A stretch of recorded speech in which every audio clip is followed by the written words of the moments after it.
দফায় দফায় চলছে ইরান ও যুক্তরাষ্ট্রের পারমাণবিক কর্মসূচি নিয়ে পরোক্ষ আলোচনা।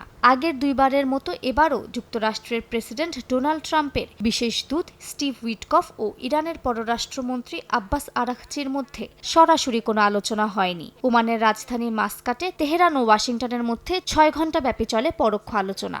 এবারের বৈঠকেরও মধ্যস্থতা করেছে ওমানের পররাষ্ট্রমন্ত্রী। বৈঠক শেষে উভয় পক্ষের প্রতিনিধি নিজ দেশে ফিরে গিয়ে আরও অভ্যন্তরীণ পরামর্শ নেওয়ার সিদ্ধান্ত নিয়েছে। তেহরানের রাষ্ট্রীয় টেলিভিশনে ইরানের পররাষ্ট্রমন্ত্রী আব্বাস আরাঘচি জানান, আলোচনা গঠনমূলক হলেও বড় ধরনের মতপার্থক্য এখনও রয়ে গেছে। তিনি আরও জানান, এবারের আলোচনায় বিশেষজ্ঞদের উপস্থিতি কার্যকর ছিল। লিখিতভাবে একাধিকবার মতবিনিময় হয়েছে।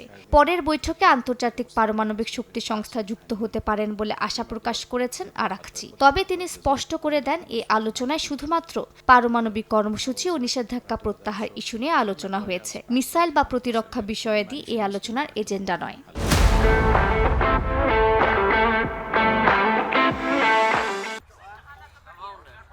যুক্তরাষ্ট্রের পক্ষ থেকেও আলোচনা নিয়ে ইতিবাচক সুর শোনা গেছে। ট্রাম্প প্রশাসনের একজন শীর্ষ কর্মকর্তা আলোচনাকে গঠনমূলক বলে বর্ণনা করেছেন। তারা জানিয়েছেন, খুব শিগগিরই ইউরোপে ফের বৈঠক হবে।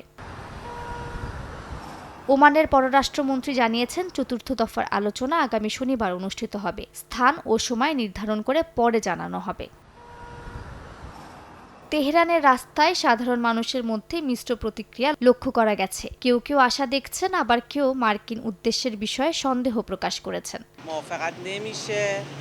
আমি নিশ্চিত কোনো চুক্তি হবে না, কারণ কিছু লোক আছে যারা চায় না এটা হোক। এতে তাদের স্বার্থ নেই। আসলে চুক্তি না হলে আমার মনে হয় যুক্তরাষ্ট্র নিজেই লাভবান হবে। বিশেষজ্ঞদের মতে, দীর্ঘদিনের পারমাণবিক উত্তেজনা ঘিরে চুক্তির সম্ভাবনা তৈরি হলেও মতপার্থক্য ও পারস্পরিক অবিশ্বাস এখনও প্রধান বাধা হয়ে আছে। মালিহা সুহরাওয়ার্দী, সময় সংবাদ।